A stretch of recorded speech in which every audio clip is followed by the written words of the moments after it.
Je m'appelle Milette Saouli, je travaille en tant qu'accompagnatrice sociale chez Via ASBL BAPA, Bureau d'accueil de primo-arrivants. Bonjour Dylan, comment vas-tu? Ça va. Aider des primo-arrivants, c'est très important pour moi parce que c'est un parcours que j'ai vécu moi-même. Monsieur Chico? Oui. Oui, enchantée. Venez avec moi. Ok. Je suis arrivée en Belgique en 1999 pour une demande d'asile suite à la guerre civile en Algérie. J'ai déposé ma demande d'asile auprès de l'Office des étrangers qui a mis beaucoup de temps pour être traitée. À l'époque, j'aurais voulu qu'il y ait des structures d'accueil telles que VIA, parce que je vois que ça aide énormément les primo-arrivants. Le motif de délivrance de votre carte d'identité. De réfugiés. Ok. Et donc vous êtes originaire du Rwanda, c'est ça? Ils ont toutes les informations dont ils ont besoin pour pouvoir bien s'intégrer ici en Belgique, pour comprendre le système belge. Alors, à quoi consistent les droits et devoirs? Le droit et devoir, ça va être des informations sur la vie en Belgique, tout ce qui concerne le logement, la santé, l'école. Heureusement que j'avais pas la barrière de la langue, donc j'ai dû par moi-même faire des recherches pour savoir comment faire les équivalences de diplômes, etc. Et aussi par le biais de bénévolat qui m'a permis de rencontrer donc des Belges, de connaître un peu à travers eux la culture belge et de pouvoir bien m'intégrer dans ce pays. Dans cette maison d'immersion, on donne l'occasion aux personnes primo-arrivantes de parler en français et aussi de rencontrer des personnes qui sont installées depuis plus longtemps en Belgique, voire même des Belges. Une chose qui m'a étonnée, c'est qu'au départ, donc, ils ont exprimé ce fait d'avoir peur quand ils sont dans la société, de vraiment aborder des Belges et de parler avec eux parce qu'ils ont peur de ne pas être acceptés, ils ont ce sentiment, oui, on nous voit comme des étrangers, mais on ne sait pas si on va nous accepter ou pas. Une fois que j'ai obtenu mon statut de réfugié en 2003, donc je me suis lancée dans ma recherche d'emploi. Ça a été très difficile parce qu'il fallait passer par une équivalence de diplôme. J'ai un diplôme d'ingénieur en géologie qui a été reconnu par après en tant que master en sciences géologiques. What is the high degree diploma? Yes, I have done engineering in 2012. Okay. Did you work before when you were in India? I have almost 3 years of experience in PHP, and in Belgium I am not working but I am searching for job. Ça a mis beaucoup de temps avant d'avoir cette reconnaissance de diplôme et il fallait absolument trouver un travail à ce moment-là et donc j'ai dû me reconvertir professionnellement. Et donc je me suis orientée vers le domaine administratif. Ça n'a pas été facile parce que souvent les employeurs ne comprennent pas comment une personne, par exemple, qui est d'un domaine scientifique, purement scientifique, veut se réorienter dans un domaine, par exemple, administratif et qui n'a rien à voir avec son domaine de départ. And now we're going to make a little test in French. Okay. So that I can see your level. J'ai pu travailler dans un premier temps dans une structure sociale. Donc j'avais commencé au CPAS de Schaerbeek où j'étais chargée de projets culturels pour donc le public du CPAS. Et ça m'a permis de découvrir que j'avais une fibre pour travailler dans le domaine social. Je m'appelle Milette, je suis accompagnatrice sociale chez VIA. J'habite Schaerbeek. And I talk about myself. Can you tell me something in French about yourself? No, I can speak in Dutch little bit, but not in French. Après le contrat à durée déterminée au CPS de Schaerbeek, donc il n'y avait pas d'autres propositions en fait pour travailler chez eux. Et donc j'ai dû à nouveau me retrouver à chercher un nouveau travail dans le secteur public.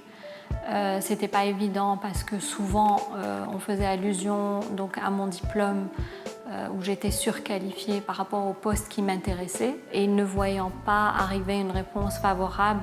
Donc Actiris m'avait suggéré à l'époque donc de m'inscrire dans une agence d'intérim. Donc l'agence d'intérim m'a proposé un contrat dans une entreprise privée donc, où j'ai travaillé pendant 6 mois en tant qu'intérimaire et qui a abouti à un contrat à durée indéterminée dans cette entreprise où je suis restée 11 années. J'ai malheureusement été licenciée suite à une restructuration. On a tendance, malgré nos compétences et toutes les expériences professionnelles qu'on a, à manquer de confiance en soi. Donc il y a quelque chose en fait qui se brise et donc c'est très très difficile de reprendre le dessus et de se mettre à nouveau à chercher du travail. Suite à ça, j'ai vraiment ressenti le besoin de changer de secteur, de plus travailler dans le secteur privé. Et en fait, la première idée qui m'est venue en tête, c'était de trouver un travail pour vraiment aider les autres, venir en aide à des personnes qui en ont vraiment besoin et justement utiliser toutes les compétences que j'ai et investir aussi l'énergie que j'ai en moi, mais pour l'humain. Au fait, Christophe, j'avais une question par rapport à ton email pour accompagner le groupe en français facile au Parlement. Oui. En fait, comment ça se passe? Tu pars avec le groupe à 9h, tu retrouves une autre partie du groupe à la station métro Parc. Et de là, vous allez au Parlement. Et puis, il y a un guide qui sera là. D'accord. Et là, tu assistes à la visite avec eux. Tu t'assures que tout le monde va bien, que s'il y a des questions aussi, pose pas de questions. De reposer des questions. Si le guide parle trop vite, de dire moins vite ou de dire éventuellement s'il y a un mot qui peut-être se semble un peu compliqué, de dire tiens, ça veut dire quoi ça, pour voir si tout le monde a bien compris. Okay. Ça te dit? Parfait, oui, moi ça m'intéresse. Après avoir construit mon projet professionnel, j'ai commencé à postuler dans le secteur de l'insertion socio-professionnelle, mais ça n'a pas abouti. Et parce que d'une part, je manquais d'expérience dans ce domaine et d'autre part, c'était un domaine que je connaissais pas forcément et donc je n'avais pas beaucoup de contacts. À ce moment-là, ma conseillère chez Actiris m'a orientée vers un de leurs partenaires, Team for Job. Bonjour. Bonjour, j'ai rendez-vous avec Géraldine de Team for Job. C'est au 2e étage. Ok, merci. Il y a un programme dans lequel on propose un mentor aux chercheurs d'emploi qui va faire le suivi et l'accompagnement de cette recherche d'emploi et qui va un petit peu combler cette solitude et apporter un soutien. Vous êtes rencontrés quoi, une fois toutes les 2 semaines? Toutes les 2-3 semaines, mais on avait pas mal de contacts téléphoniques en fait. L'équipe de Team for Job a trouvé le mentor qu'il me faut dans le secteur de l'insertion socio-professionnelle. Stéphanie, toi tu répondais à je pense, presque tous les besoins que rencontrait Milette qui avait, ça faisait presque 1 an de recherche et zéro entretien. Il y avait des réponses que tu n'avais pas dans cette recherche d'emploi, des feedbacks que tu n'avais pas, des retours que tu n'avais pas. Et toi, Stéphanie, tu as aussi cette casquette de coach, une casquette aussi en ressources humaines. Et je trouvais que c'était assez complémentaire. Même si on est entouré dans la vie, au bout d'un moment, nos amis et tout notre entourage, on en marre d'entendre parler de notre recherche d'emploi, de nos problèmes. Et donc Stéphanie, ma mentor, elle était toujours disponible justement pour m'écouter, pour m'épauler. C'est tout ce qui me manquait en fait, parce que je me sentais seule dans cette recherche d'emploi. Et à un moment donné, on a l'impression de faire du surplace.